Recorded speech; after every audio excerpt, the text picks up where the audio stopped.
Uh, Today, before going into a discussion of RD, I thought I would recapitulate what we did in Tarai. Uh, Tarai is about sequencing seed, and as I said in one of my handouts, there are 70 possibilities of what they call nilam. There are 70 nilam for tare, that is for the combination of two Cs. Of the 70, seven play a role in determining a particular verse type or pavahai. Right? And so so they make a difference between tare.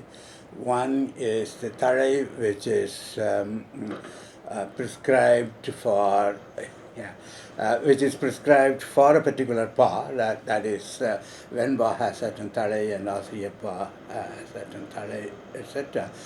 This is called Tandare.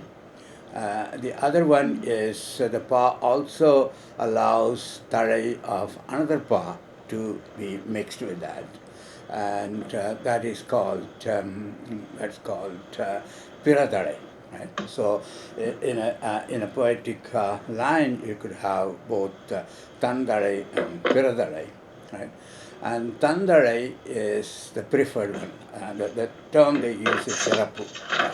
So if a line has all the C's in the line, so if there are four C's in a line, there would be three tarais. Yeah, tarai is always between two C's, and the last C doesn't have a tarai relationship with the first seed of the following line. So, the adi is a yen. I mean, they say that the seer yens, you see, the term they used is iruvadu. So the tarai also would tell where the adi ends, right? And and yeah. Then, so when you have Pirathalai, Venba is the only exception. It does not allow Pirathalai. It has to be Tandalai, and there are three Thalais for Venba. Two are two relate to Yerchir, that is cheer of two asai. So that is called Yerchir Vendare. And then one with Muchir, which has three asai in a cheer, and that is the Urichir. Right? You could, the terms they use like Yerchir and Urichir also with the area, they use the terms with Asai like Yel Asai and Uri Asai. Yel, etymologically means natural. Maybe we could extend the sense to mean free. That is, it is free in the sense of not specified for a particular pa. Right? It could occur in any pa. Whereas the Muvasachir, of Venba, which ends in ne. The canonical term for it is Kaichir. So the Kaichir is specific to Venba. So that is the Urichir of Venba. And Perasrier gives an interesting analogy about Venba being restrictive with regard to Tarai. And he says that if you put an red object in front of a marble, the marble would look red. Right? and that is not the natural color of marble. And the way to remove that color is to remove the red object, right? So if there is any Piratare in Venba, you had to either repair it, as he did with that Tum Puhai, right? Or you had to say it is a Pillai, right? It's an error, right? Thalai Valu, right? So it's a bad poetry, right? So then, yeah.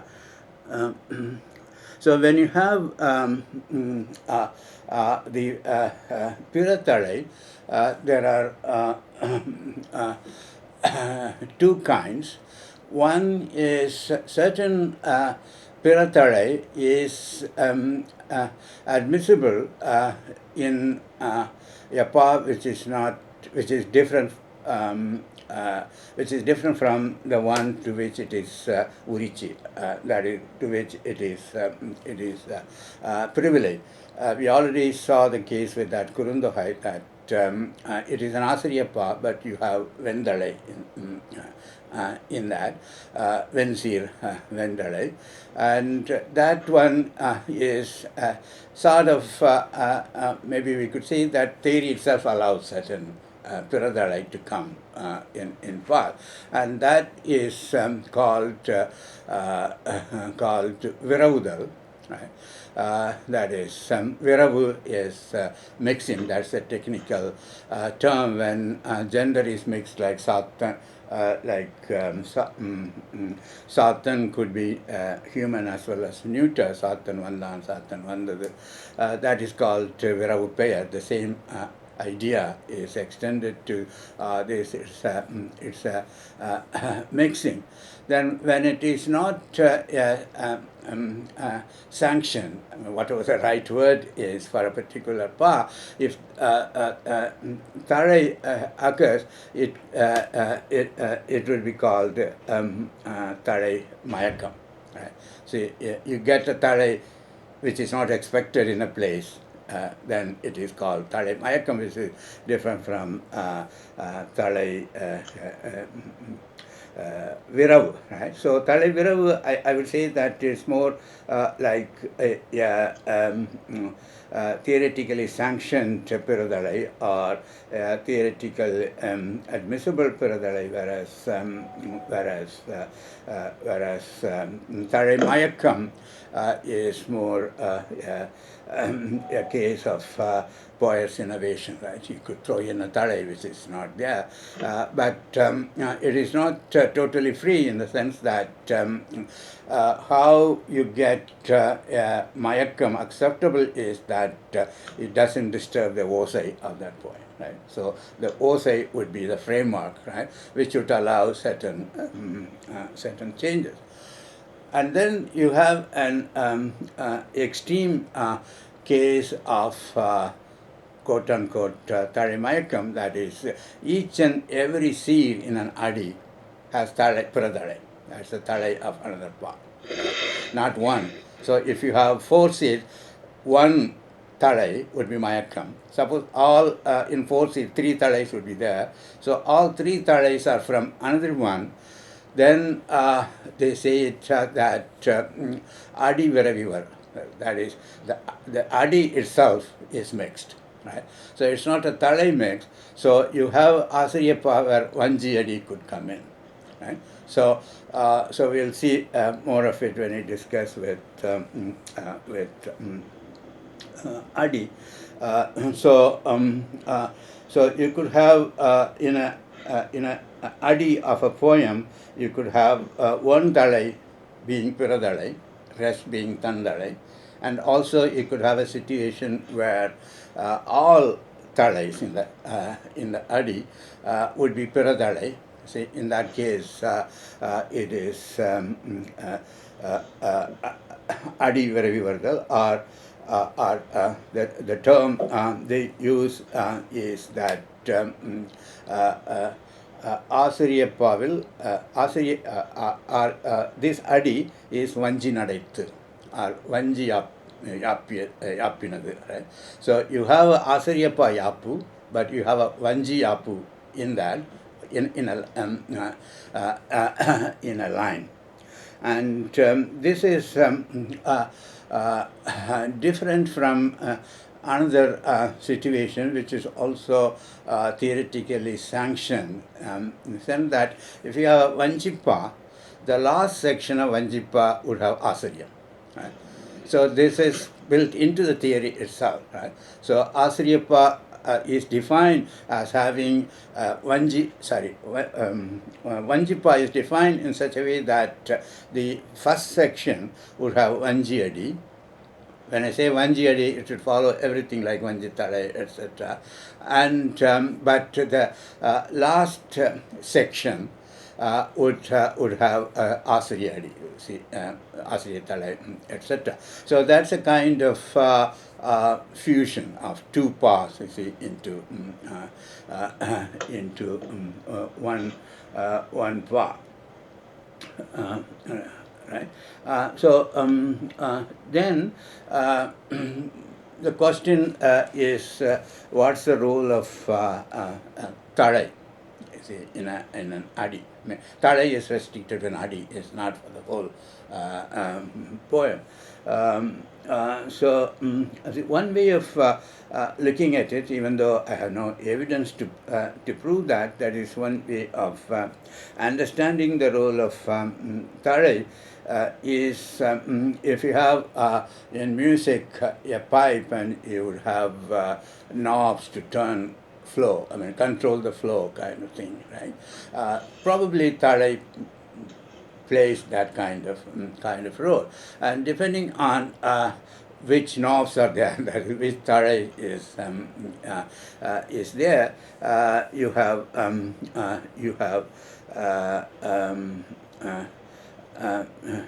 you will have three different kinds of osai, right?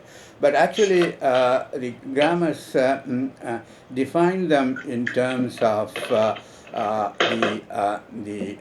asais in the sea, right? Suppose you have a line where all thalais are stated in terms of ner, like that. That is called yendisai.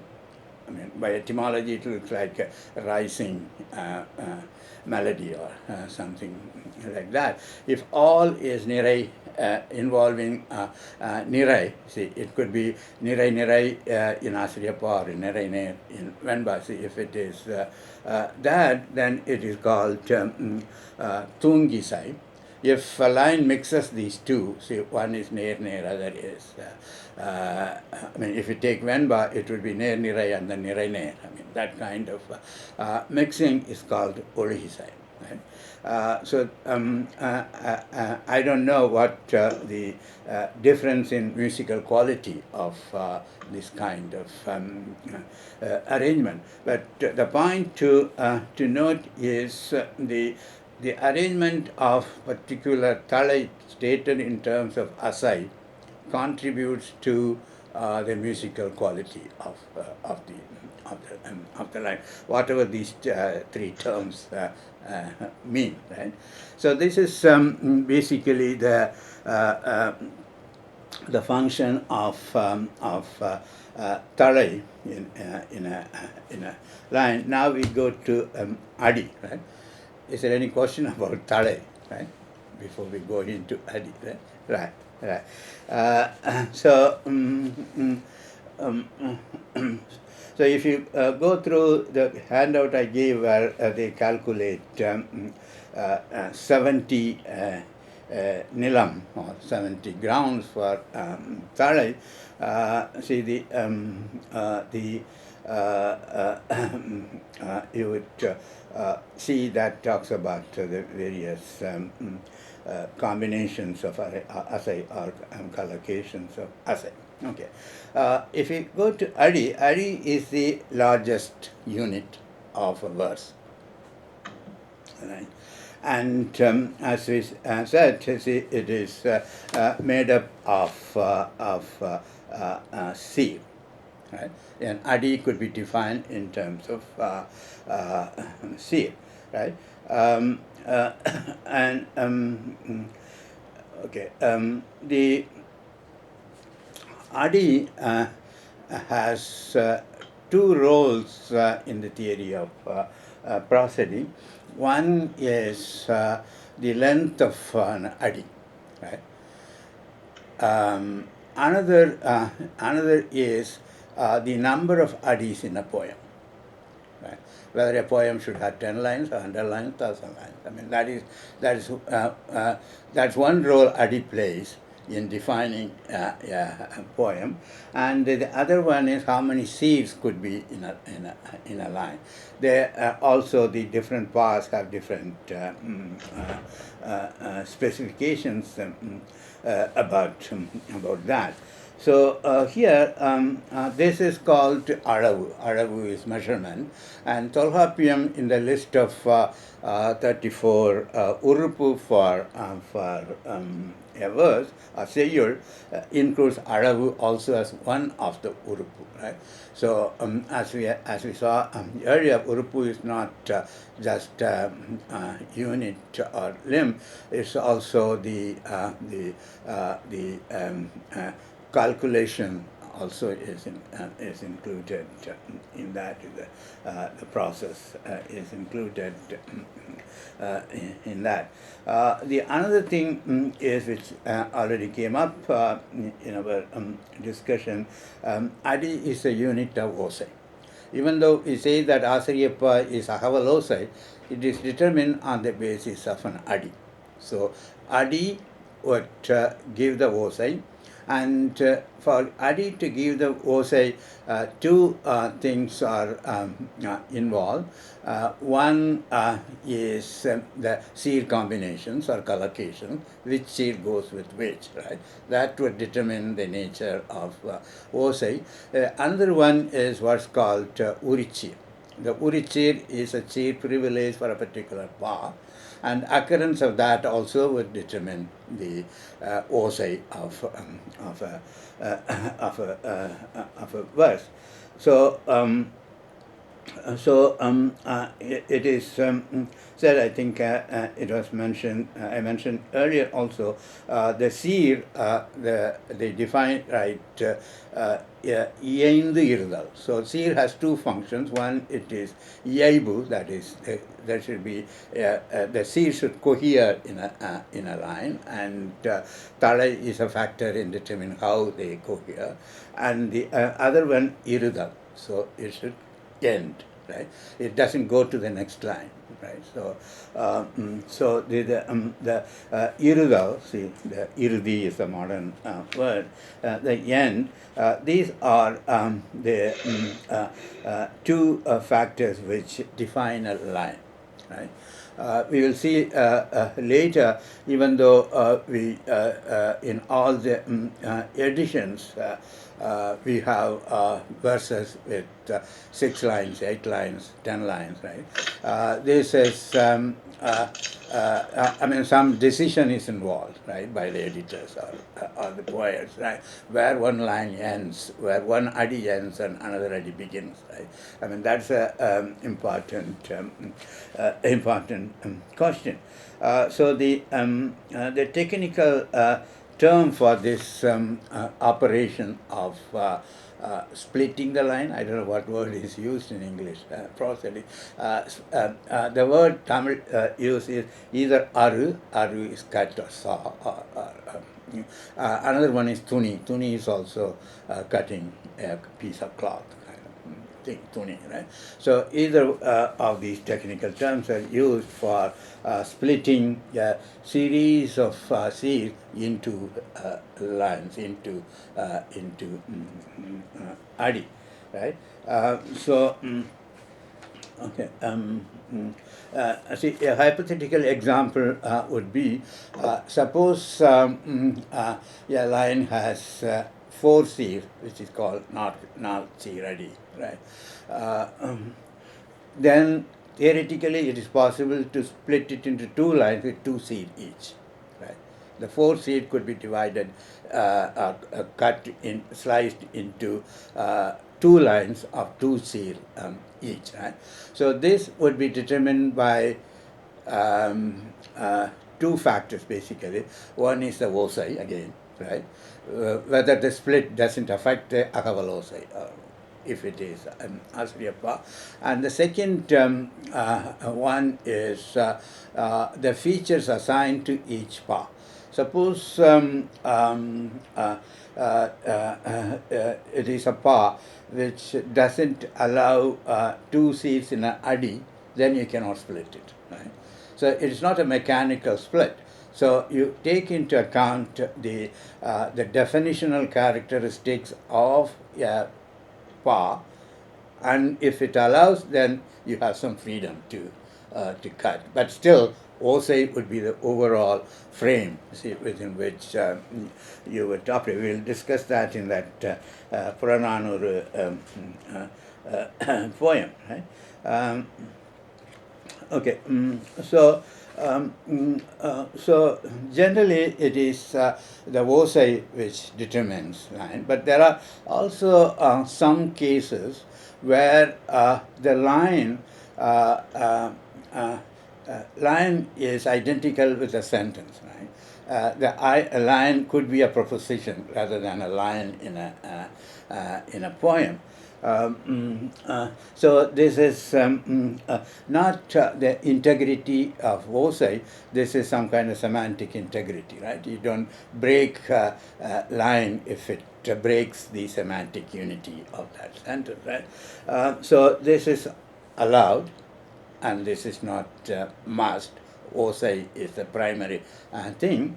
So when you have that, it's called Adi Mari. Right? Adi Mari is something like, I think it relates to Maru, which is again or another. So Adi Mari is another arrangement of Adi. Right? So you have one A, B, C, D arrangement, and you could also make it A, C, B, D kind of arrangement. So later on, when we look at the part ties, we will see that this gets a separate name, like Adimari Mandala Asriyappa or something like that. So it's basically Asriyappa which has more propositions as lines rather than osai determined line. So this is also similar to the earlier case we saw in seed segmentation. Seed segmentation is insensitive to word integrity, right? It is again by osai, but there are some cases where the word boundary and seed boundary are isomorphous. Right? So this is similar to that. That is, the Adi boundary is isomorphous with sentence boundary. Right? So so that is also possible. But as I said, that maintaining semantic integrity or propositional integrity is of secondary importance. What is primary importance is maintaining the osai integrity of the verse. Right? Okay. Okay. Then I said that there are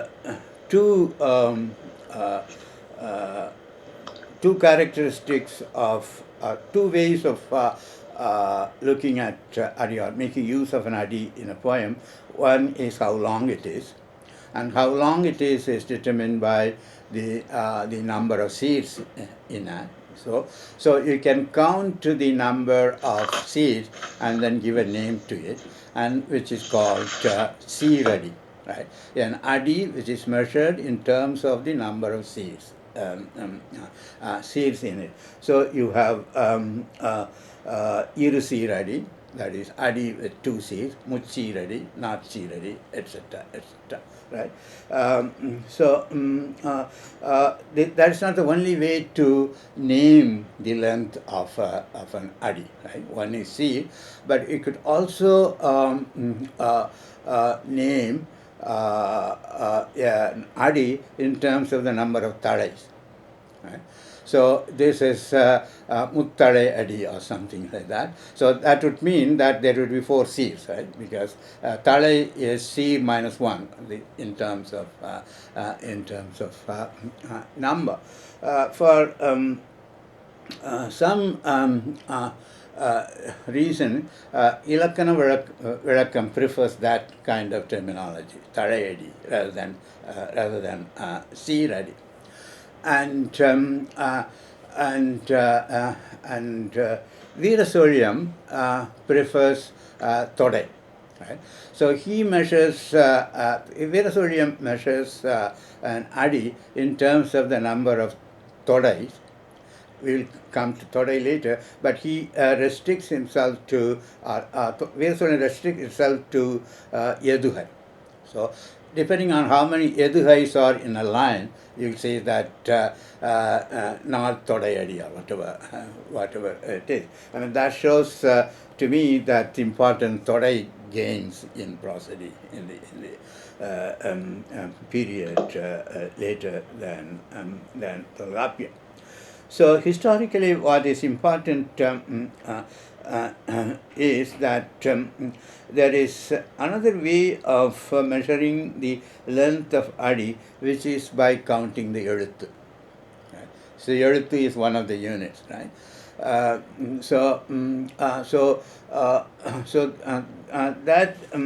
its name is Kattalai Kattalai Adi, right? So if line has 6 letters, it is Kattalai Adi of 6. So how the words are counted, the rule is very simple. Any letter or sound, phonetic segment, which is one or more would be counted. Or any letter which has less than one matra will not be counted as Eluthu. Right? So that would automatically suggest that in the Nerbu, Nerebu, Asai, the Wu, which would get half a matra, would not be counted when you count the letters. I couldn't come up with any idea of why this measuring length by Eluthu is called Kattalai. Kattalai means order or command, but that's the name they give to it. And Tolgappiam itself points out that this is an earlier practice. In Tolgappiam's time, it has come Seer. So Seeradi is a common one in Tolgappiam's time, but he acknowledges that Eluthadi is also possible. And this Eluthadi goes out of use except when a particular kind of composition in Kalipa called Kattalai Kalitturai. That is counted by letter.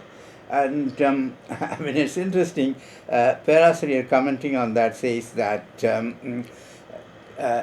counting or measuring the length of an Adi by Eluthu must have been in practice in first Sangam and second Sangam. Right? Even though there is no evidence in the available literature, where the poems are defined by number of letters, he says that it must have been the practice. This is what he does when Tolgappiam Sutram about Oma Chol or Oma Urubu, many of, at least some of the Oma Chol with Tolgappiam lists are not found in anywhere in Sangam literature and since. But Perasri's explanation is such Omachol which are not in use must have been used by the poets of Mudal Sangam and Idachangam. Right? So Perasri is committed to this the tradition and also committed to the belief that Tolhapia doesn't say anything which doesn't exist. Right? If it doesn't exist in his times or later, it must have existed in his earlier period. Right? Okay. Then. Okay, so the C-ready has become the common way of measuring the length of Adi. As I said, it begins with Tolhapiam, and he also makes an interesting statement. I couldn't see the really empirical evidence for that. He says that if there is a small discrepancy in the length of an adi between the measurement by Eluthu and measurement by Seer, it doesn't matter. Right. So the length counted by Eluthu and counted by Seer may not be identical in all cases, but he says it's ignorable. I don't know whether he is meaning these problems we faced with how to count Nerbu, Neregu aside, right? Whether you count U or don't count U. I don't know what he means by that, but this is the statement he gives. So the Adi one is given on the basis of C, and it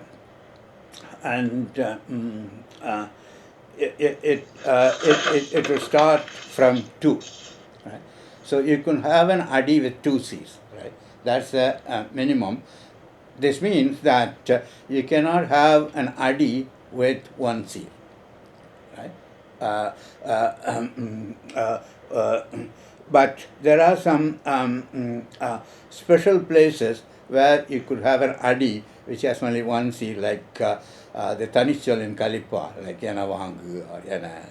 These are 1 C, but it makes an Adi. You remember the parallel with Seer? There is no Seer with one aside. Right? See, Seer is always 2 and 3 and more. Tolapia fixes the limit at 4, but later grammarians allow 5, 6, etc. for the number of asais in a Seer. Again, or asachir, also called asachir, could occur in specific places, such as the final seed of Venba or the second seed of Venba, like that. So, Orasechir has special places. Similarly, Orsir Adi has special places. So this is one way of naming the Adi by the number of seeds in it. The another way of naming an Adi is by the tarais in it. So if it is if it has the tarais of Vanji, right, it will be called Vanji Adi, right, or Asri Adi. So when you say Vanji Adi, it will have two things. One is it will have a tarai of Vanji, and also whatever the sea length is allowed for Vanji, that would be Vanjadi. If it is Venba, it's Venba Vadi, but that has a special name, Velladi. Right? Venba comes from Vellaya, obviously, and probably the reason is that, as I said earlier, it doesn't allow other tarai. It doesn't allow pure tarai also. It is pure. It's always tan tarai. So to go back to Perasariya's analogy, Paringi, the marble is pure, right? You cannot change the color of it. So that's called Velladi. That is when you read Velladi, that means it's an Adi of the cheers of Venba with talais of Venba. Right? When you say talai, then it's also what asais are involved. So when you say when body, all these things you see, would be defined defined by that. So Venba Adi Venba Adi would be the one which have three asais, that is Yel asai, and then when she move the kai, the muchir with kai ending, with a near ending, and its talai is the heterogeneous talai. Near should follow by nirai, and nirai should follow near, etc. And all these things we define and say this line is well ready, or this line is Vanjari. Now, going, before that, I mean, if you look at the name Adi, I mean, many translate it as foot. Right? I mean, I don't know whether it is from English or Tamil also allows that Adi is foot, right? And I think Veerasuriam gives the Sanskrit equivalent of padam for an adi. So the basic etymology of adi is bottom, right? Adial, etc. So the foot is the bottom of your body, and therefore it is adi. But it also has an extended sense of step. Right? Patadi would be 10 steps. Right? So in that sense, adi would mean not the physical shape of foot, but it's the steps you take. So this is a progression of a poem, right? You see, the one line to another line, one step to another step to another step. So that is possible. What's the word in Sanskrit for adi? And Padam. Yeah, right. I don't know what the etymology of that is, but Tamil allows the sense of steps, right? That would make sense rather than Adi is the bottom of the line, bottom of the poem, right? It doesn't make any sense to say that, right? Another etymology which is possible is from the related verb adukku, which is piling up. So so it is piling up lines. So so far when we talked about asai, si, tarai, everything, it's all horizontal relationship. When it comes to adi, we talk about vertical relationship, one after the other. So that's a piling up of a poem. And these two are unrelated, as we will shortly see. I mentioned that there's an option of splitting an adi into more than one, right? One adi could be split into two. In that case, the length of adi and the number of adis in a poem are interrelated, right? So they're not independent of each other. You can make 2 adi verse into 4 adi by the way you split the length of the adi, right?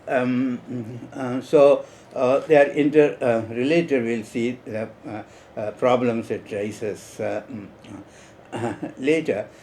So this. So when you name the when you name the length of an adi in terms of number of C's, like Irusi ready, Muchi ready, Napchi ready, they also have a special name.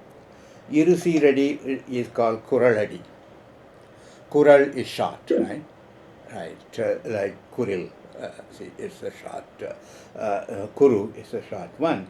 And then when an adi has 3 C's, Muchi ready, has another name called Sindadi, right? Sindhu relates to siru ultimately, and even modern Tamil uses sittu means small. Right? So kuru is short and sittu or siru is small. So this is a small adi. And if you have North Siradi, that is an adi with fourth seal, it has a name called Aravadi. So the Alavadi, the name suggests that that seems to be a kind of standard against which you measure the other length. Right? So anything shorter than 4 would be either small or short, and anything longer than that would have other name. It also has another synonym, which is Neradi. I mean, Neradi also suggests that something standard, something, no deviation. I mean, it's a ideal kind of thing, and these terms are also used to the number of adis in a poem. Right? So if you have only 2 adi, as you all know, Kuraladi, that's Tirukural, right?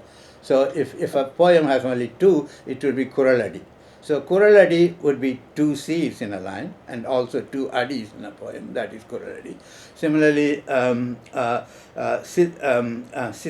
or Sindadi would be 3 Cs in a line or 3 lines, right? So if you have Venba with 3 adi, it would be called Sindhya Venba, right? The first one would be Kural Venba, right? So the term is used for both kinds of measurement, the horizontal measurement as well as the vertical measurement, right? Okay. Okay. So yeah. Then yeah. See, according to Tolkapian's sutra, the number of Cs in an adi varies from 2 to 4, minimum 2, maximum 4, in terms of seal. Okay. In terms of the horizontal length of an adi, but there is a sutra which says that something like it could be 5 also, right? But he uses the thing yenba. So there are people who say that it could be 5 Cs in an adi. But when you go through the history of poetic development, it goes into 6, 7, like that, right? So if you go to particularly Ramalinga's lines, it goes to 15, 16, something like that. I don't know whether you have any thought about that. I don't see any logic of differentiating between elongating a line or breaking the line into more, right? If you have 16, you could always have 4 into 4 lines, right? But there must have been some reasons why some poets prefer a longer line rather than split multiple lines. I mean, I haven't come across anybody who has talked about that. Tolhapia realizes that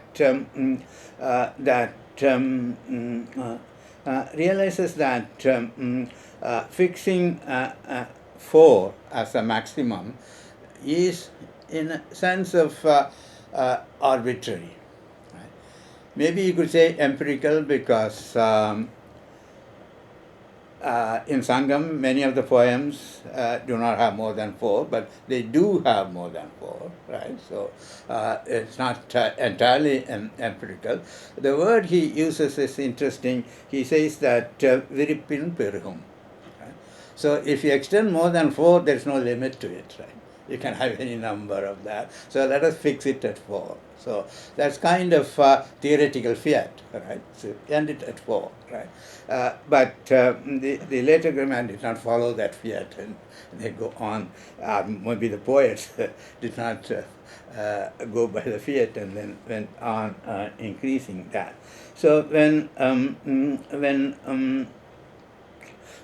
you go beyond 4, the other authors try to fix a maximum limit, right? So, as I said, Tolhopian fixes 4, maybe 5. He stops at that, right? But Kakepadiniyam fixes it at 8. Right? 8 is the maximum, right? And Yaparangala Vritti fixes it at 10. Right? But also allows, okay, you can go beyond that also. Also, right? So there is no fixity, or there is no, I would say that there is no, at least I don't see any logic to fix it at these numbers. I mean, it could be clearly empirical, right?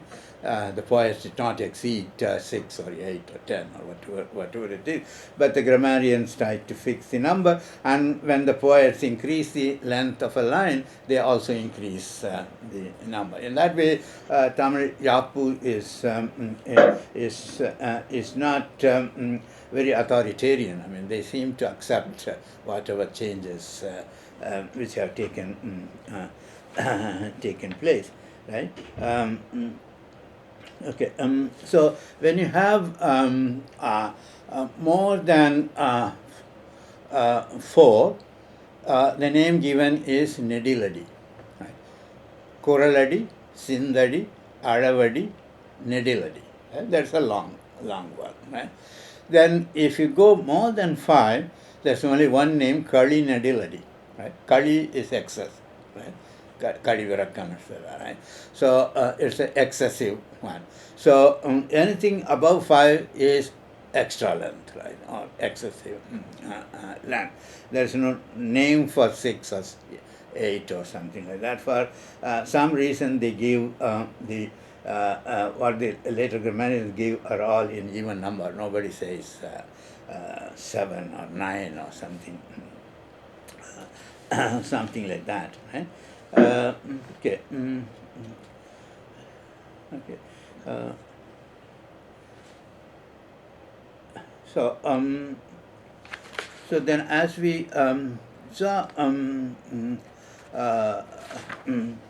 already, the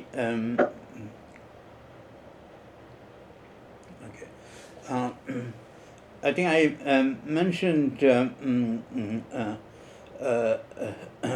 already with reference to Asai, the seeds being composed of same type of Asai, right? That is the preferred one.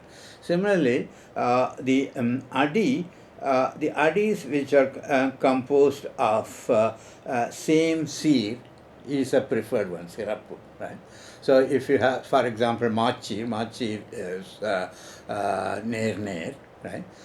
Remember that Purana poem Mavarade, right? It's all Machi. So if a line has all Machi, that is preferred. Right? Or if all have Velachir, then that would be preferred. But in practice, you'll find majority of the poem would have a mixture of Machir, Velachir, and Kanichir, Kachir, and all that. So this is, I think, what they say, Sirapu is basically, I mean, it's my guess, see, something which is more difficult is Sirapu, right? So it is to maintain the same seed throughout the line, and would be extremely difficult for for a poet, but empirically, if you have a mixing of seeds under the rubric of what seeds are allowed for a particular poet, so it is not free for all kind of mixing, right? Okay. So when they calculate the number of possibilities, Kolhapiam says that the number of possible combinations of seeds would be 625. That is, you could have 625 Adi types, right? He takes 4 as the standard. This is with reference to 4. If you have a 4 seed Adi, it gives you 625 possibilities, right? So the 625 is arrived in this way. So even when they calculated Thalai, they have taken the seed types. See, there are 5 seed types. One is Irasai, Yelasai, right? That is one type, right? Near. The other one is other one is Asariya Urichir. Asariya Urichir is Irasachir, but with Nerbu Nerebu. Right? That is Asariya Urichir. So Asariya Urichir is one. Yelasai, Asariya Urichir, and then Vanji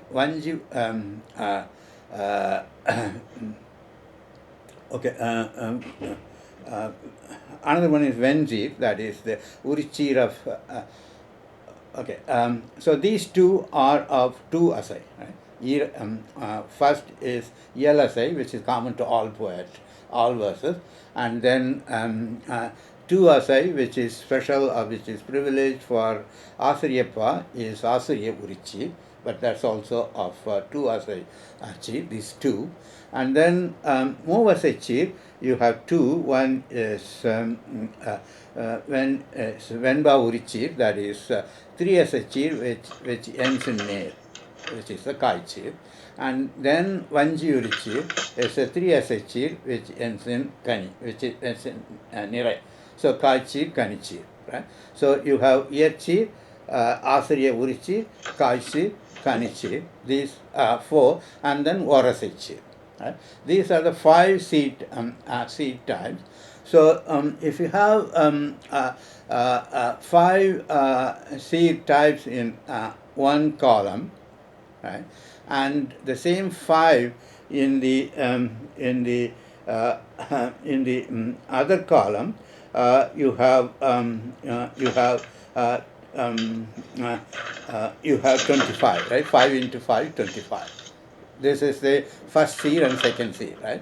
If you add third seed, it is 25 into 5, right? That is 125. And the fourth seed is 125 into 5. Then that would give you 625, right? So that is how their combinatorics works like that. So, the important thing is the 5 basic types of seeds, right? And the combinations at 4 nilam, right? First seed, 1 nilam, second seed, another nilam, third seed, another nilam, and fourth seed, another nilam. So when you add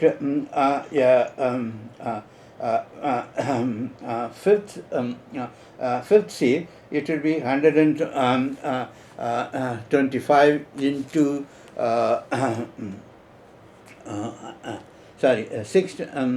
625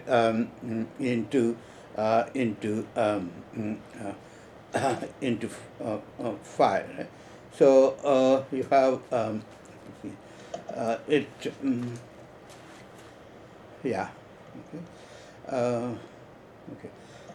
625 into 5, that is when you have 5 seeds in a line, according to their calculation, you will have 3,125 possibilities of adit types. If you have 6, it is 3,125 into 5, you have 15,625 adit types, right? And if you have one more assay, it is 15,625 into 5, 78,125. Right? So you now understand what Tulgap say Aravirandana. So you would have a large number of types of Adi from which poets could draw. Right? So that is too many. Maybe computers could write such poems, right? And then, okay, okay,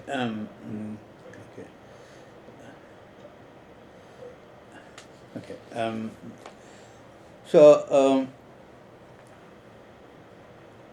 so the equation they give, I think it is in the handout.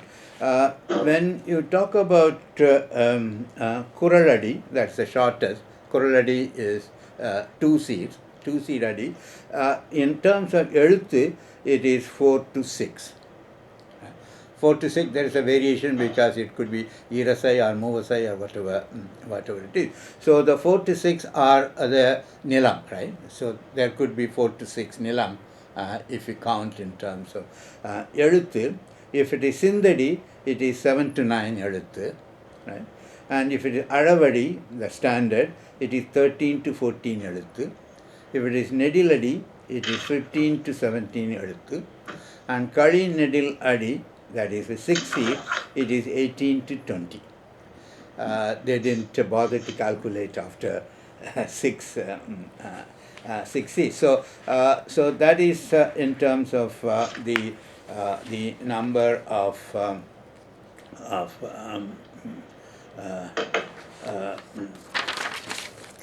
எழுத்து and its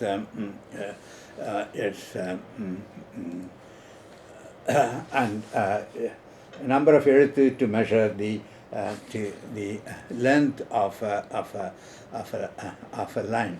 Right? Then another dimension of Adi, as I said, is the vertical counting, how many come, and there is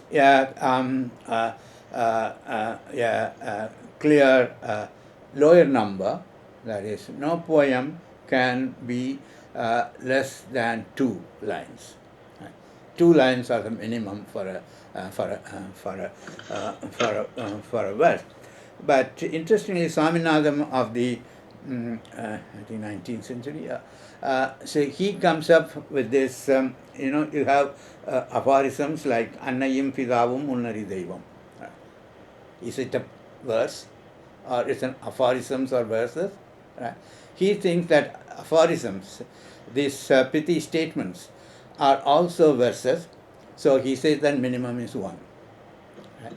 But for Tolkapiam and everybody else, it's a 2. Below 2, it doesn't come under the pot types. Okay, and what about the maxima? The maximum, it seems, overall is left to the imagination of poet. I think it's Shaparangalavritti which says that it is left to the poets, right? And Asiriyappa, Tolkapiam says 1,000. I think it's purely arbitrary number he gives. 1,000. I mean, if you take Pattu Pattu, nothing exceeds 1,000, so he put it as 1,000. If you take Silappadiyaram, it may be more than 1,000, something like that. So the upper limit, we could say that it is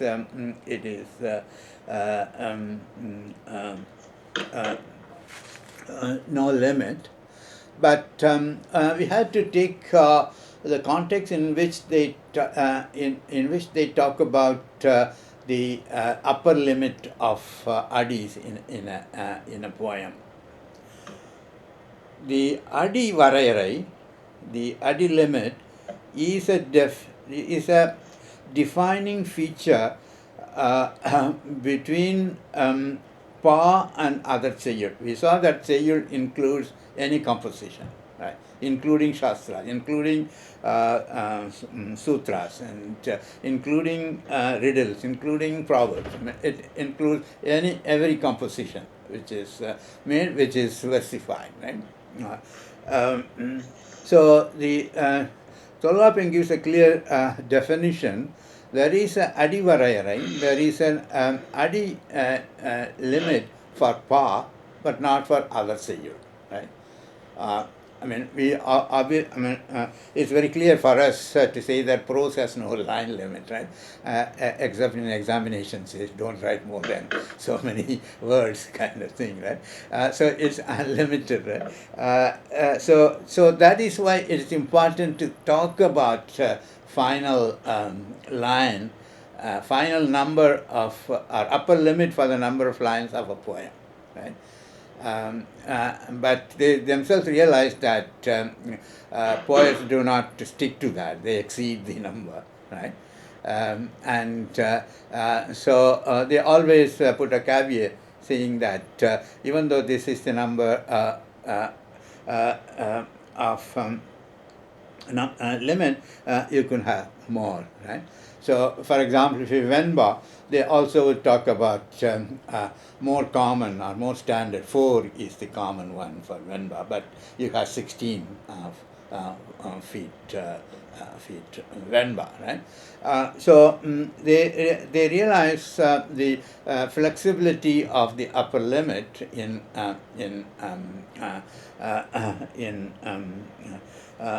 poems, but at the same time, they need a theoretical basis to distinguish pa from other compositions, other metrical compositions. Right? So they have come up with adi. If it doesn't work, then they'll have to find something else. Also, maybe we could say that tarai is one. Tarai is specific to pa. Tarai, as far as I know, doesn't apply to sutras. Right? I think that's the case in Sanskrit also, maybe. Right? I don't know. So you had to think of other means of differentiating pa from other compositions, other metrical line. But what Tolvapia thought was adivare. Adivare illana would be the non-pa Seyur. Right? That is one. So this is about. So can I ask? Yeah. Can I ask a question? Yeah. So, what other metrical compositions do you think are you referring to? I thought.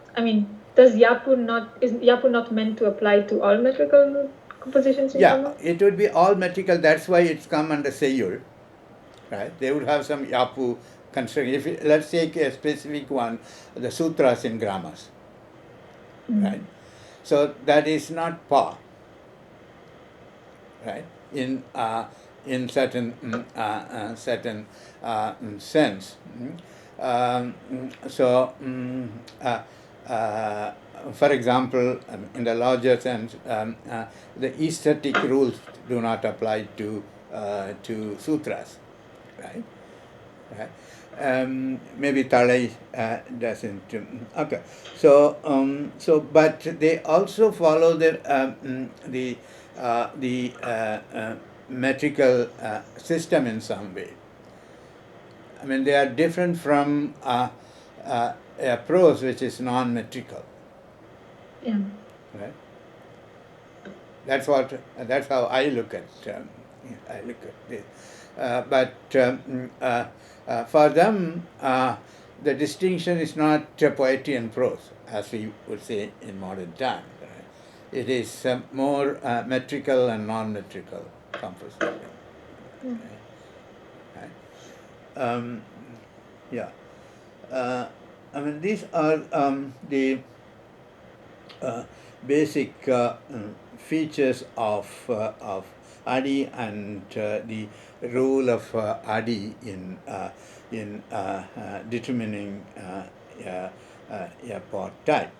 And the next comes, as usual, with other units, Mayaka. Right? So even though there are definitional properties of Adi, you could you could have Mayakam. So the Mayakam also are of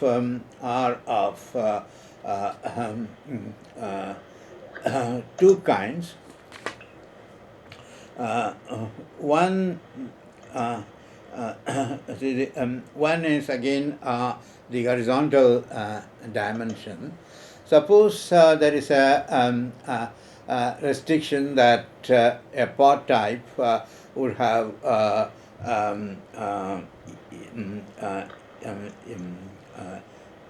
Irasachir, right? It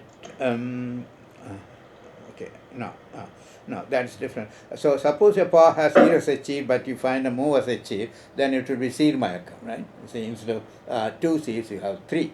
But suppose you have a rule which says that Venba should have 4 Sirs in a line, right? And it has 3 Sirs in a line among the 16 lines of a Venba, and that is a case of Adimayakam. Right? Instead of having, I mean, for a Venba and for Asuryam, I think, to have 4 seats throughout the line, throughout the poem, is the ideal. Right? But you could have less than 4, right? So this is a Mayakam between Aravadi and Sindari. Right? So where you expect Aravadi, which is a 4 Adi, Sindari comes in, so there's a mixer. Right? So that is one kind of Mayakam in the poem. Yeah? Okay. So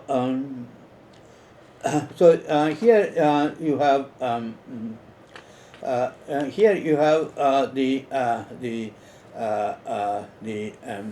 I mean, the same distinction they make between Viravu and Mayakam.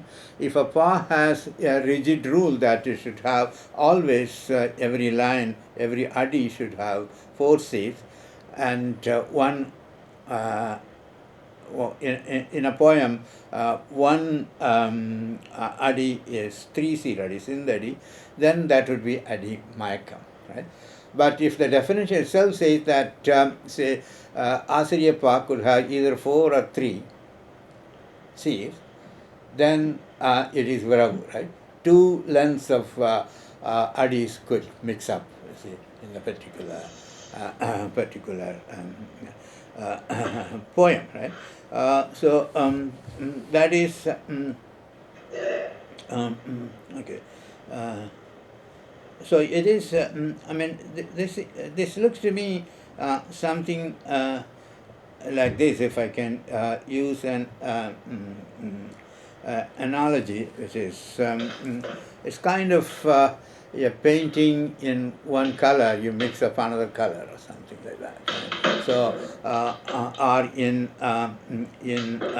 music, you mix one with the other melody or something like that. I don't know about music, whether what would be called an error and what would be called a permissible mixing of melodies, or what would be called I translate the word Viravu as interspersing, right, as opposed to overlapping or Mayakam, like that. Can I ask you a question? Yeah. So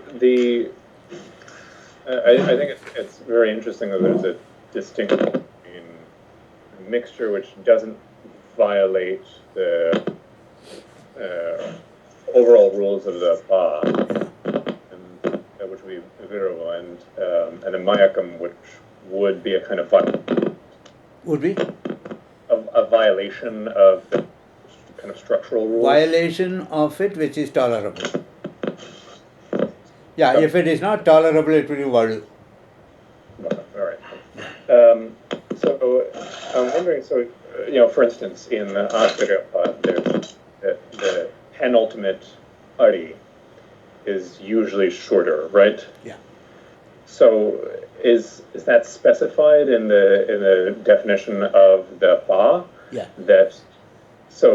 Yeah, So it is specified as a property or characteristic of Hasriyappa. Similarly, in Venba, the penultimate line is shorter than the other line. That's also part of the definition or characterization of Venba, and still it we call Viravu, right? So this allows interspersing of different lengths. One way of speculating is that, as we do in science, when the counterexamples increase in number, you change the theory, right? Like that, they might say that when more and more Asariyappas have the the last line shorter by one C, then you say you change the definition of Asariyappa. We have only Sangam, and Sangam itself has made this qualification. Or other way would be to have, as we do in science, you have an ideal, right? The ideal never exists, right? Like pure water or something, right? So then, in actuality, you always would have a mixture. You will always have impurities. So the one kind of corollary question: if you had a Asariyapa without the shortened penultimate line, would that be seen as wrong or anything like that? No. It would be called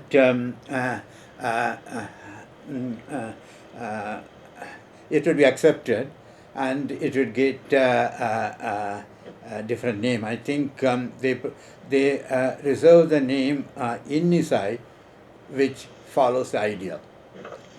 So they make a when it comes to Asariyappa or Venba also, they make a differentiation between Innisai Asariyappa, Nerisai Asariyappa. Nerisai Asariyappa would have this interspersing of length of lines, right? Whereas Innisai would be all of them would have the same length of line. So Innisai, I think there should be understood not in terms of sweetness, but sometimes harmony. Right? There's a harmony throughout. So that is Innisai Venba, Innisai Asariyappa, etc.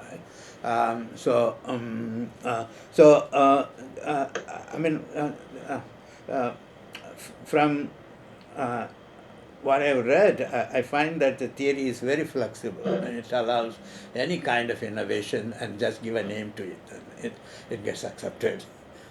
kind of thing. In that sense, the prosodic system is very open-ended kind of thing. So the another Adimayakam is what I already, I think, mentioned in passing. That is the Adi in terms of Thalai of one pa occurring in another pa. So for example, Velladi, the Adi of Venba, occurring in Asariyappa. Right? This is a different kind of mixture or viravu. This is in the example, I think, is in in the handout.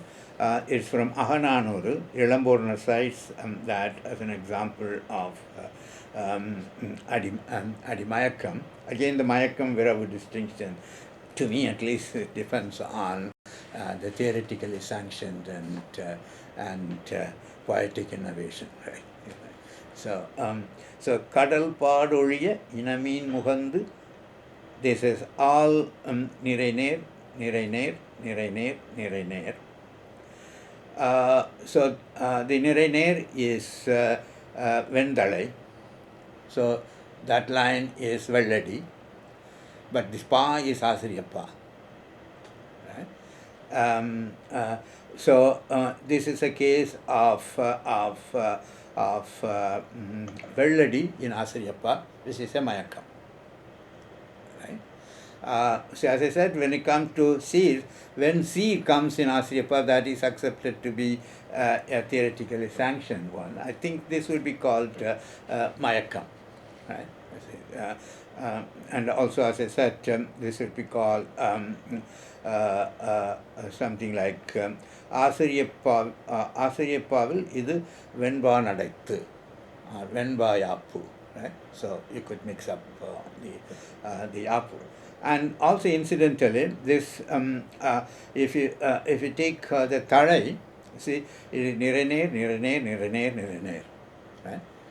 So all of them are the same tarai of Venba. See, nothing is near nirai among them. Right? This is the syrup. This is the best one.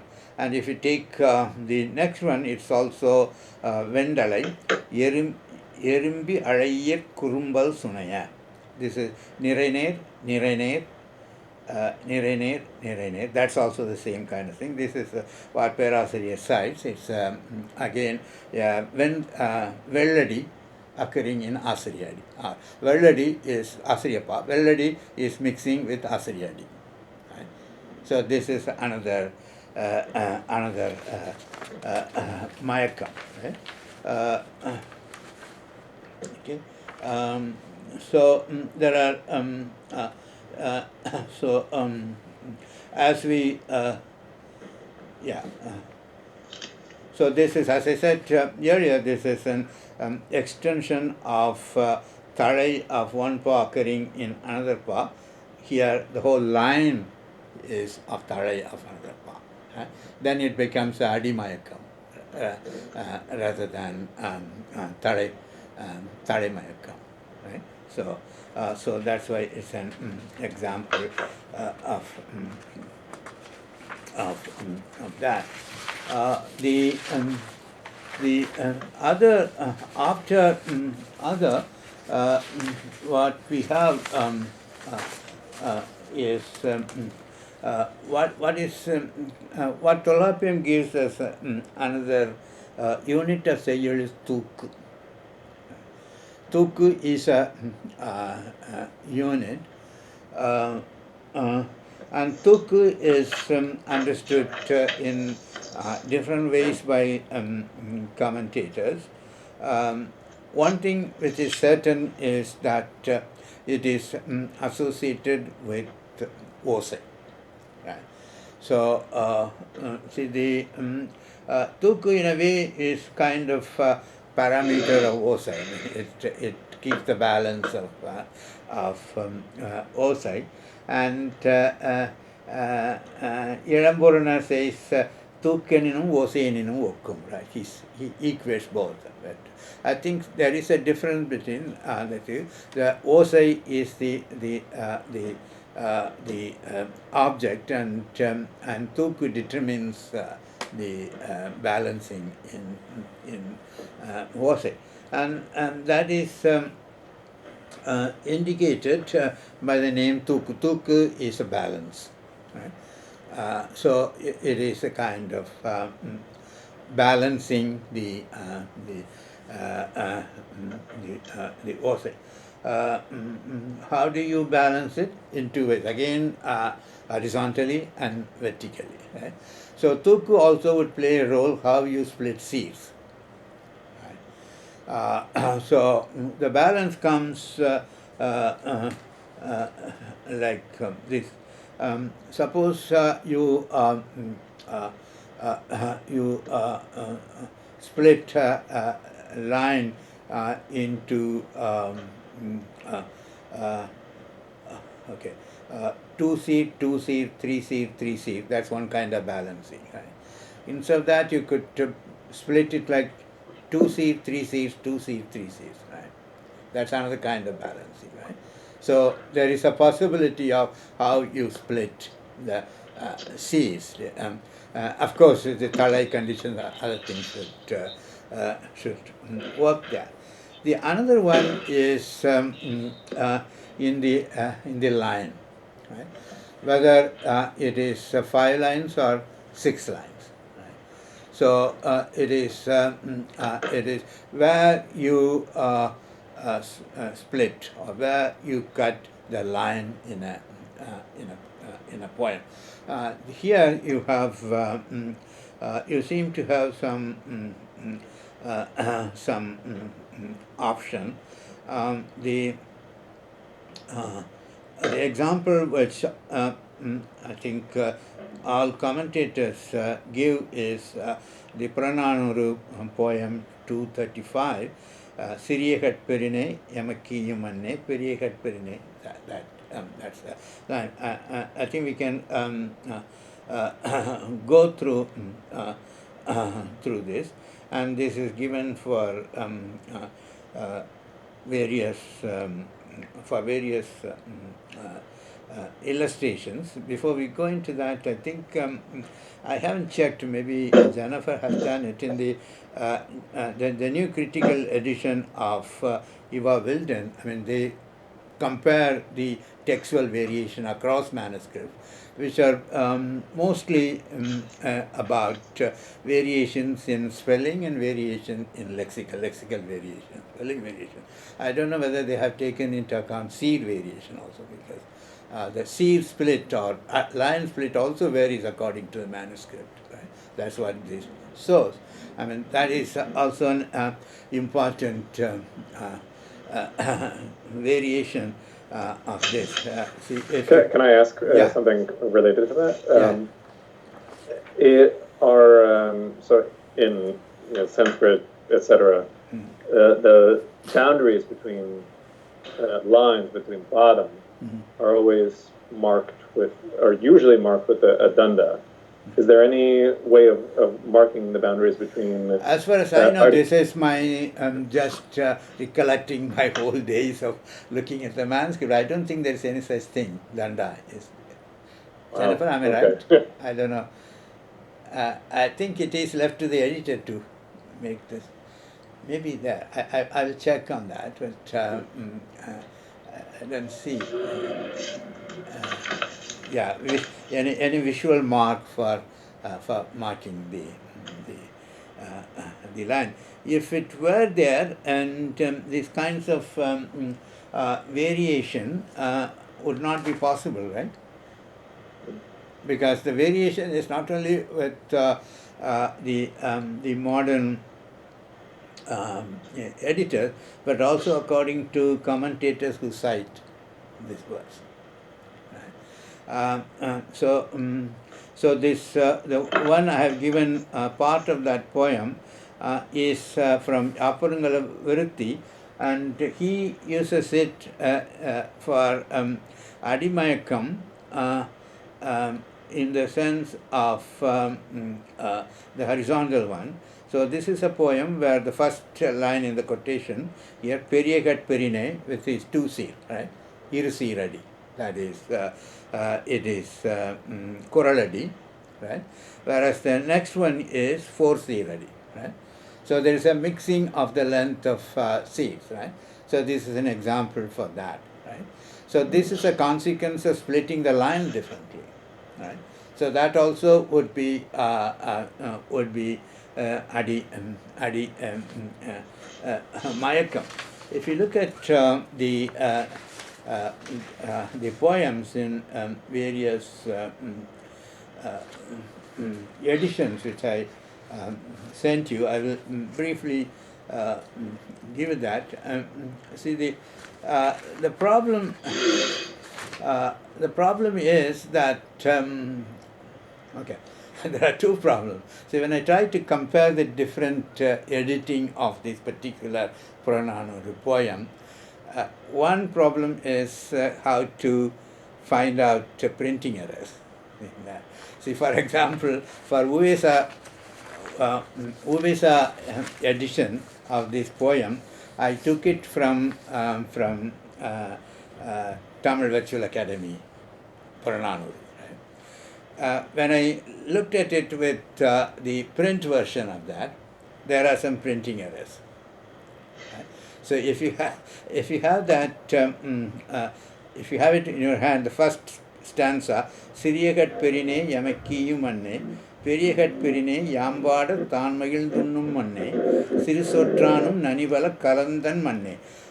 In the version I gave you, there is it's given as one C, Kalat Kalattan Manne, right?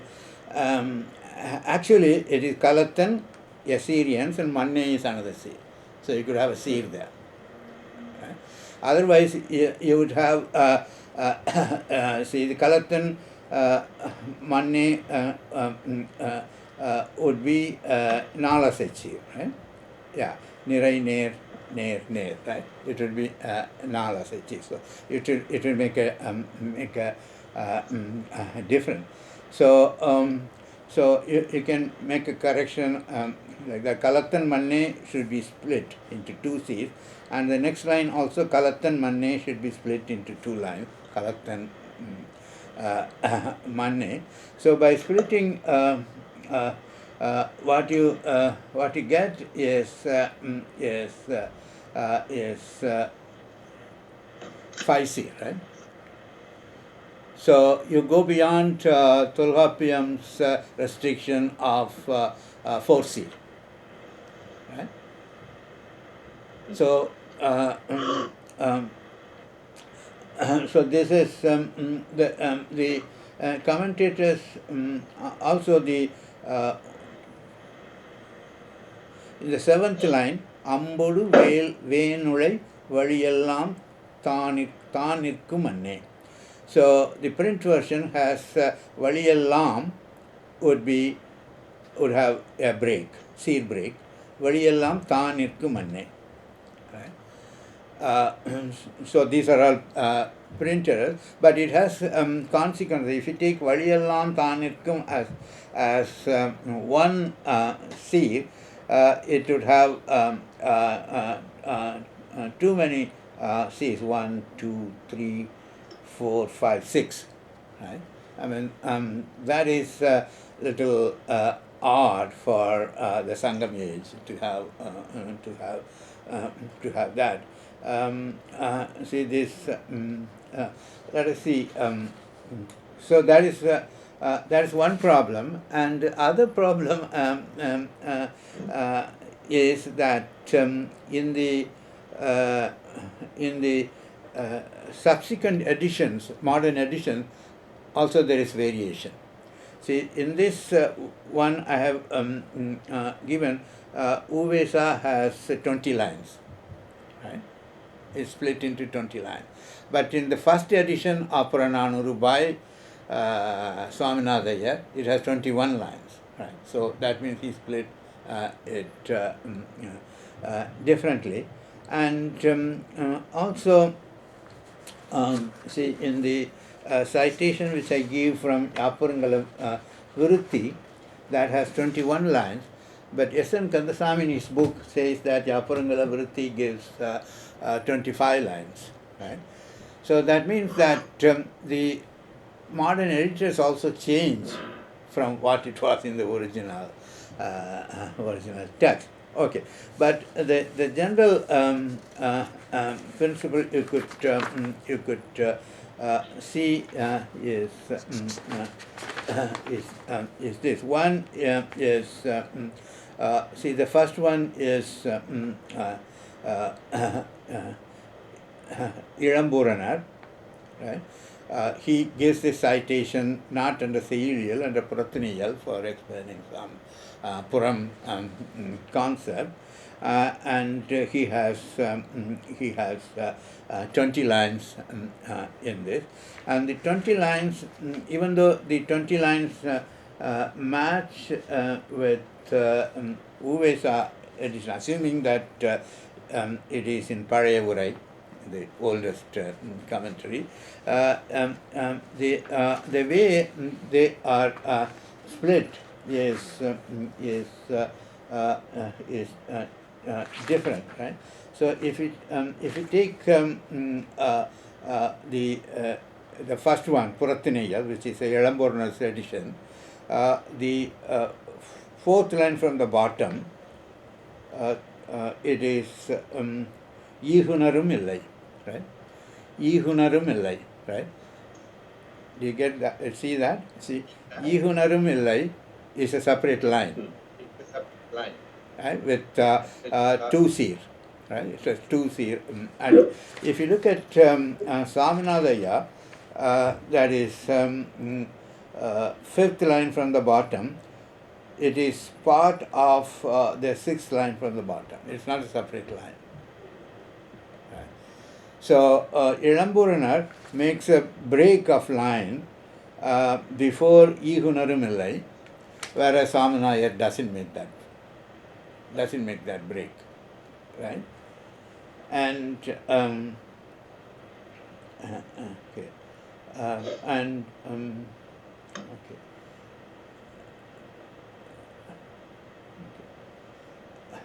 Similarly, in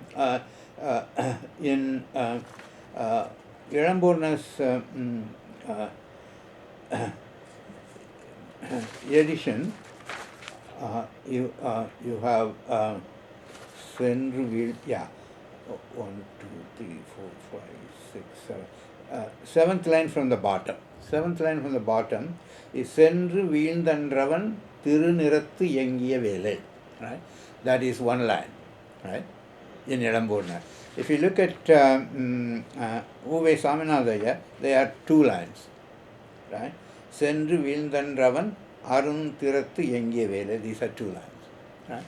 So that even though the total number is 20, the way the lines have been divided are different between these two authors, two editors, one commentator and one editor, right? Yeah, okay, okay, and so like that you can make a comparison with the Yaparungala Karigai edition. Professor, can I ask a question? Yeah. Okay, so I actually have one question and one request, if that is okay with you. Yeah. The question has to do with this line thing. Isn't it a feature of print? Like, what do you mean when Ilan Puranar works with lines? It is, I mean, it is the way it is printed, right? I would guess that in the manuscript it's a running line and then they split. I don't think the manuscripts have the line split in that. But the split, even though it is not physically, visually split in a palm leaf, the Vosai would determine. When you sing according to Ahavalosai, you say here it ends. Right? So it is there. It's not the invention of the editors. Only so topographically. How is it marked? Vosai, when you sing. When you sing, you will say that the rhythm ends here and the next rhythm starts here. That's why you remember that Parasariya's statement that even an illiterate, when he listens to an Asariyappa, would know that this is Asariyappa. Right. So the visual presentation is a recent thing. Right. But what this line break represents is rhythm break. So you assume that the editors of these texts, because I mean the manuscript of Ilan Puranar doesn't mark this Osai break that is given verbally, right? That is given orally. I don't know whether Ilan Puranar cites this poem as it is broken into lines or just a running line, maybe running line. I mean, I had to check the manuscript out. I'll have to check in the net project to see what the old manuscripts look like. I mean, I have not much experience with the actual palm leaf manuscripts, how they appear in palm leaf manuscript. Right? So assuming that Ilamburna's manuscript of the commentary of Rathaniyal is all running line, and the line ends when the palm leaf ends, right? If that's the criterion for that, then it is the editor of this printed book made the line, and his guidance is the Vosai, right? So there's also for this Ilamburnar. Okay. Yeah. I think it's whereas there is someone who says that let's say the first two lines, right? Siriya Perine ever Yamarki Manne Periya Perine. He says that if it is split into 3-3, right, instead of 4-2, right, he says Ahavalo Sekadam. For me, I'm not able to judge how it disrupts Ahavalose, right? But that is the guidelines for them. So actually, can we use this example? Because my request was going to be, can we parse one line together? So can we use the example you just gave to see how it can be parsed both ways? Yeah, right. So it could be Siriyakat Perine Yamakiyum Manne Periyakat Perine. Right. That's one possible cut. Right. So then that would be, can we count together? That would be two lines with 3 seers each. 3 seers each, and each seer has yeah, we'll have to 3 essays. Yeah. Okay. See, it would meet the Asriapa requirement. Suppose you bring Manne to the second line, right? That is Ner, and Periya is Nirai. So Ner Nirai is Asriapa Tadai. So it meets the condition. Right? So there is no Tadai violation by splitting the 4-2 into 3-3. Right? But why this is preferred is such a split violates Ahavalose. That's an abstract entity, we don't know what it is. Right. May I say something, Professor? Yeah. There should be indication on the manuscript where the lines are split. It's inconsistent how that's represented, and we should go back and look at the Net Tamil manuscripts to determine. But it should be, and in fact, the variation. So it's not just a matter of the modern editors determining, but there was variation. I mean, as we've been saying, there's variation in the way that the commentators read these lines. And in fact, this one, the variation, this is according to the Karanam edition, the variation runs from 17 lines to 23. And that's across various places in which this is cited, including Ilamburana and Elakanavelakam, as you mentioned. So it's not just a matter, just to clarify, there are different ways that it's visually indicated. I think that I've seen the Dunda type lines as well as a dot, just a single dot, and that's something that we should go back and look at the Net Tamil. But this is something that it's likely that the manuscripts, the Palmly manuscripts, have a mark, visual mark for the end of a line, but we don't know how old it is, right? Before they were put into writing, when they were sung, assuming that it's an oral presentation, somebody who wrote it must have broken it, right? And that he would go by Vosai. At some point, the Vosai determines that, and the variation then would come between different scribes, come from how they hear it. Right? Yeah. I'm not sure if we're ready to move on to the next question. Yeah, your question? Yeah. Okay. Yeah, it's about parallelism. Yeah. And the possible role that parallelism, either syntactic or metrical, might play in harmony. So obviously here we have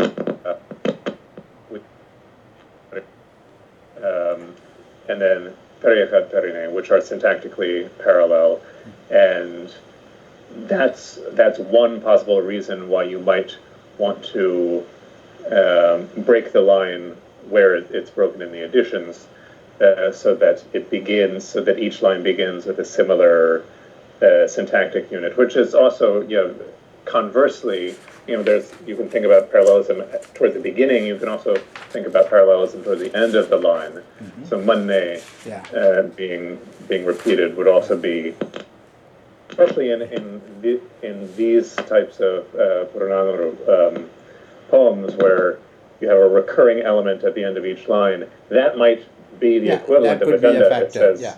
That could be a factor. And if you look at one of the things I sent out in handout is the edition of Puliur Kasian, which we all, at least I consider as a non-standard edition. Here he goes by what he says syntax. See, he says ini, the fifth line from the bottom is a separate line. It looks to me more like a Kalipa segmentation rather than Asarya segmentation, but syntactically he says ini padunarum. He goes by the semantic flow of the thing. So that would suggest that a modern editor has an option to edit using a different criterion. See, for breaking the lines, right? See, not to the Osai, but the syntactic and semantic flow of sense. He does it like that. In the middle of the thing in Puliur Kasian, he says, Ambodu velnuri valiyellam thanirkum anne. Thanirkum anne. That is the other editors have it. But here he says, Ambodu velnuri valiyellam. That's one line. Thanirkum anne. Right? So he puts it subordinate class one line and the main class in another line. Right? So this is purely syntactically motivated thing. But I don't know whether this has a sanction in the tradition. Right? Well, just to piggyback on that, this is less relevant in the earlier poems, but as Tore becomes more of a defining characteristic in Tamil literature, Tore also serves that purpose. I mean, Tore forces a kind of but the problem the problem would be, I mean, Todai also would have the same problem. Suppose you have Yedhai in 4C in a line and you break it into two, it would meet the Todai count, right? So all the C's have the same Todai. Only thing is, in one case, 4 C's in one line have the same Todai. In another case, 2 lines in 2 C's have the same Todai. That's true. I mean, that situation could arise, but more generally, the Tore indicates that the first seer. Yeah, that is true. As Andrew pointed out, that there's more than one criteria to divide. I mean, to split the line, not Osai alone, right? But the commentators seem to think it is Osai which determines, at least from what they have said, right? Yeah, one could be syntax, another could be Todai, and if you put it into Carnatic music, you would split it in a different way. Then music would determine how you split the line, right? So it opens up the possibility. One thing is, as I have been saying, that it's not totally free, because the conditions required for each pa should be met. Right? Mm-hmm. So suppose a pa doesn't allow, like Kalipa doesn't allow Erosechi, you cannot split it with Erosechi, right? I mean, it's difficult because Tamil prosody allows that. Okay, that's a Mayaka. Right? Right? So, I mean, the freedom also brings in the problem of not being able to fix in one way. See, that once the variation is allowed, then the question whether it's a variation or it's a violation. Right? So that would be an issue. The other thing also, if you look at if you compare the the Yaparangala Vritti edition with Uvesa's edition, one thing, the exclamation mark obviously is a modern diacritic. It's not in the manuscript, right? So that goes by the meaning of a sentence type. Of this. So if you take in Yaparangala Vritti edition, if you say line, the eighth line, Narandam Narum Tan Kayyal, or the previous line, Vadiyellam Than Nirkum Manne. Right? So in Swaminatha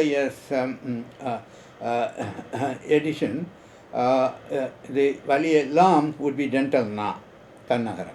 Right? In Narandam, it would be Tannagaram. Right? He has split Sandhi, put it Ma. So I think Andrew would say that this makes it a strong syllable. Right? If you use Sandhi, it would be a weak syllable. Right? So I don't think that this was in the original manuscript. Right? So this put it another way. So splitting Sandhi like Vadiyellam Thanirkum, Narandam Thanirkum doesn't do anything to Talai, right? Talai remains same, right? Because whether you have okay, or take the other one, line 10. You say Arundalai Irumbanar Ahanmandai Thulayuri, right? So what Swaminatha has is the Ra goes to the third seed. Arundalai Irumbana Rahan Mandai Thulayuri. That's the Sandhi. Right? So that makes a difference in strong and weak syllable. Right? So I don't know how it affects prosody. Andrew thinks it does. If it does, then it would bring a different fact about about that.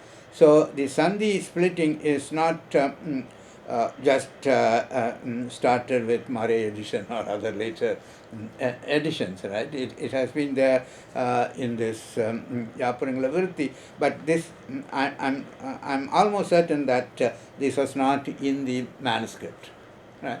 This is the modern editor, but the modern, see, in some Sandhi splitting, the Talai would be affected, right? So they won't split that in the earlier edition. In modern editions, Talai doesn't play any role at all.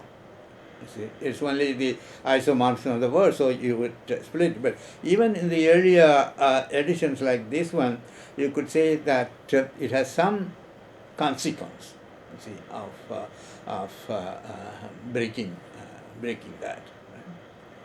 Right. So there's yeah. So I should have asked this the first week, but typically the domain of applying Sandhi rules is the entire composition, right? Right. Yeah. Yes. So you would apply Sandhi rules between, say, the last letter of a line and the next letter of a preceding line, typically, which is not what's done in Sanskrit usually. Yeah. Oh, I see. Okay, so that would be an indicator of line break. Exactly. Yeah. In Tamil, it doesn't do that. If you take the last line in this poem, in Yaparangala Vritti edition, it's Pirarkondu Iyadu. If you take Swaminatha, Pirarkondriyadu. The Ra comes to the last line. So that's a normal pattern, I would say. I would say. So that doesn't indicate the line break. I mean, these are all problems for manuscriptologists, right? I know very little about manuscript editing, so we had to find out how they deal with these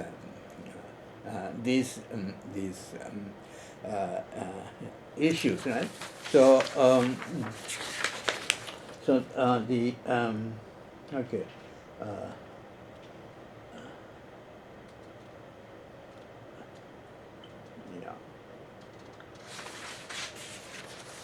So I hope to compare some other editions which are available in Regenstein in microfilm form. I should still learn how to make a PDF from microfilm, and that would give more text to compare how they do that. But the point is, what we are discussing here is line is, line break is known by the name tuku, right? And the tuku is osei, right? But now what has come up is there could be other means of breaking lines. But the question is whether whether the tradition admits that. Maybe it does. You see, under Tuktu handout, the last paragraph says that both Perasiriya and Nachinakiniya take Tukku not in the sense of balance, but in the other sense of lifting. So lifting from the flow. He says that the Tukku is a phenomenon of interruption of the flow. Right? And they say that there are three ways the flow could be interrupted. One is stopping, other is pausing, and the third is stretching out, right? In singing and things like that, right? You make it a little longer than it is. And the Tamil terms are niruttalum, aruttalum, padalum. Right? So when you so I have been trying to make a distinction between the rhythm and musical pattern. Right? The poems have come to set to the musical pattern. That's the melody. Either it's a devotional music pattern or it is the Carnatic music pattern. So there you look at this line break differently, right? So I think what Perasiriya says applies more. See, when you are singing, you break and you pass, and whereas the rhythm clearly says that Sir Yendu Irum, right? There should be an Yaibu to that. So from my point of view, that is a major shift. You see, if you take that the rhythm represents the oral or folk nature of these poems. So from that you change it to a classical pattern of rendering it, reciting it. So when you stick to the rhythmic pattern, which is the folk rhythm, right? That has one kind of criterion, right? And when you put it in a classical music pattern, you see, it changes that.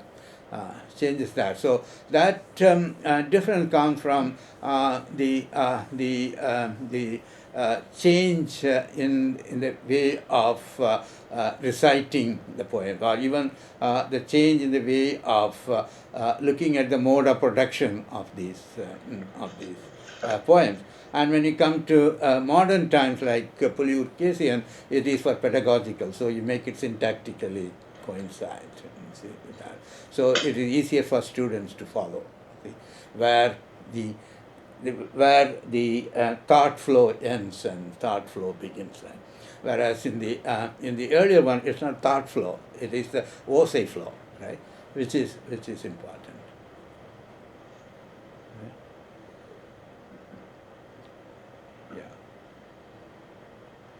So in the next class, I plan to go to Todai and then Vannam, which are the aesthetic part of the poem, and about the phonetic texture of. So far, it's a structural aspect of the poem. How the poem is structured. Then you add the